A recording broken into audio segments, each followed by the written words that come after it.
गर्भावस्था का जो 10वां हफ्ता होता है, ये बहुत ही महत्वपूर्ण होता है माँ के लिए भी और उसके बच्चे के लिए भी। बच्चे का विकास जो है वो बहुत ही तेज़ी से चल रहा रहता है और माँ के शरीर में भी बहुत सारे शारीरिक, मानसिक और हार्मोनल चेंजेस आते रहते हैं।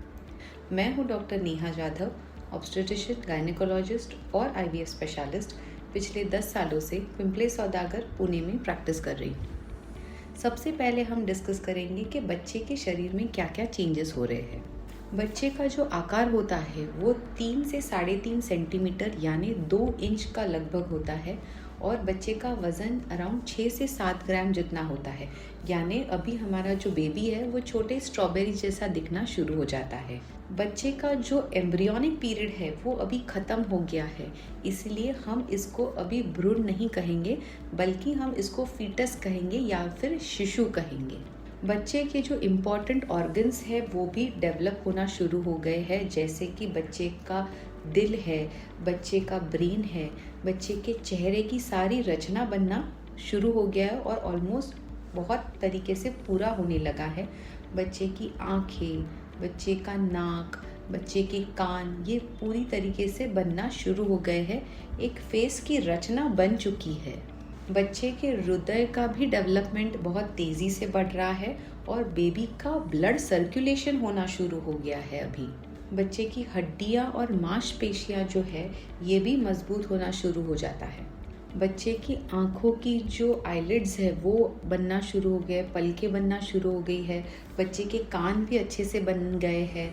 बच्चे के हाथ और पैर के छोटे छोटे लिम्ब बड्स आना शुरू हो जाता है। बच्चे की उंगलियां बनना शुरू हो जाता है।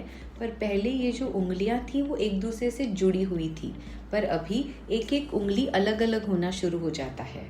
इस वीक में अगर हम सोनोग्राफी पे देखें तो बच्चा जो है बहुत बार अंगूठा चूसता हुआ भी नज़र आता है और उसके आजू बाजू में जो पानी है जिसको हम कहते हैं एमनियोटिक फ्लूइड, बहुत बार हमें ये दिखाई देता है कि बच्चा वो एमनियोटिक फ्लूइड पी रहा है। अब हम देखेंगे कि माँ के शरीर में क्या क्या बदलाव आ रहे हैं। जैसे हमने पहले भी कहा था कि बेबी जैसे ही हमारा बढ़ रहा है वैसे माँ के शरीर में बहुत सारे हार्मोन्स के चेंजेस होते हैं। इस वीक में 2 महत्वपूर्ण हार्मोन होते हैं जिसको हम कहते हैं बीटा एचसीजी और प्रोजेस्टेरॉन हार्मोन। ये दोनों हार्मोन प्रेगनेंसी के हार्मोन्स हैं जो जैसे ही प्रेगनेंसी बढ़ती है ये अपने आप साथ में बढ़ते हैं। पर ये जैसे हार्मोन्स के बदलाव होते हैं वैसे माँ को और ज़्यादा थकावट लगना, जी मचलना या फिर खाने का मन न करना, अलग अलग तरीके के स्मेल आना, ये बहुत ही कॉमन सिम्टम है। पर ये जो सिम्टम है पहले 2 महीने में बहुत ज़्यादा रहते थे, पर अभी थोड़े थोड़े सेटल होना शुरू हो जाते हैं। प्रेगनेंसी जैसे बढ़ रही है वैसे ही यूट्रस का आकार भी बढ़ रहा है, गर्भाशय का आकार बढ़ रहा है। पर गर्भाशय अभी भी पेल्विक रीजन में ही है, ये अभी तक एब्डोमेन में नहीं आया है, इसीलिए इसको पेट के ऊपर से नापना बहुत ही मुश्किल होता है। ये सिर्फ सोनोग्राफी पे ही दिखाई देता है। किसी किसी महिलाओं को उल्टियाँ या फिर खाने का मन न करना, ये बहुत तकलीफ़ें ज़्यादा होती है। उनका कभी कभी थोड़ा सा वज़न घट जाता है। पर जिन महिलाओं को कोई तकलीफ़ नहीं है, वो अपना नॉर्मल रूटीन प्रॉपरली कैरी कर रहे हैं, उनका कभी कभी थोड़ा आधा या 1 किलोग्राम वज़न भी इस वीक में बढ़ जाता है। गर्भावस्था के दौरान कब्ज़ की शिकार बहुत महिलाओं को होती है, इसीलिए ये क्यों कारण होती है कि हमारे जो आंतों की गति है वो काफ़ी कम हो जाती है, हमारा डाइजेशन पावर स्लो हो जाता है। इसीलिए ऐसे वक्त में आपको अच्छा आहार लेना, ठीक से हाइड्रेटेड रहना, अपनी नियमित एक्सरसाइजेस करना, ये बहुत ज़्यादा ज़रूरी है। इस वीक में कभी कभी कुछ महिलाओं को थोड़ा सा वजाइनल डिस्चार्ज यानी योनि मार्ग से सफ़ेद पानी पड़ना, ये फीलिंग हो सकता है, तो ये बहुत ही नॉर्मल चीज़ है। पर अगर इस डिस्चार्ज को कुछ ख़राब बदबू आ रही है या फिर बहुत खुजली आ रही हो तो आपको आपके डॉक्टर की सलाह लेना बहुत ज़्यादा ज़रूरी है। अब हम देखेंगे कि इस वीक में वुमेन्स को क्या क्या तकलीफ़ें होती है, क्या कॉमन सिम्टम्स वो आप फील कर सकते हो। 10th वीक ऑफ प्रेगनेंसी में बहुत सारी महिलाओं को थोड़ा सुस्त लगता है, लेज़ीपन आता है, बहुत ज़्यादा नींद आती है, थोड़ा ही काम करने में जल्दी थकावट महसूस होती है। किसी किसी महिलाओं को पेट के नीचे के हिस्से में दर्द महसूस होता है।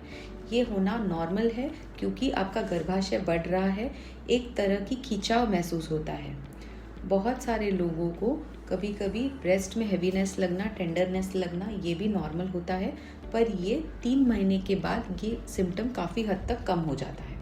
हार्मोनल चेंजेस के कारण आपको थोड़ा इमोशनल होना या फिर मूड स्विंग्स होना, सडनली आपका मूड चेंज होना, ये भी बहुत कॉमन है। इस वीक में आपको आपके डॉक्टर कुछ ब्लड टेस्ट या फिर आपको कुछ यूरिन टेस्ट एडवाइस करेंगे, जिससे पता चले आपको कोई इन्फेक्शन नहीं है ना और आपकी बॉडी हेल्दी है ना प्रेगनेंसी कंटिन्यू करने के लिए। प्लस अल्ट्रासाउंड के द्वारा आपके बच्चे की भी स्थिति पता चलती है। इस वीडियो में हमने देखा कि 10वां हफ्ता ये कितना महत्वपूर्ण हफ्ता है, जिसमें आपके भ्रूण का जो विकास है वो बहुत तेज़ी से हो रहा है। शरीर में क्या क्या बदलाव आ रहे हैं, आपको आपका आहार बहुत संतुलित रखना ज़रूरी है, एक्सरसाइज करना ज़रूरी है और आपके डॉक्टर से रेगुलर चेकअप करवाना ज़रूरी है। और इस रिलेटेड आपको कोई भी क्वेश्चंस या डाउट हो तो हमें ज़रूर कांटेक्ट करें। Thank you for watching this video.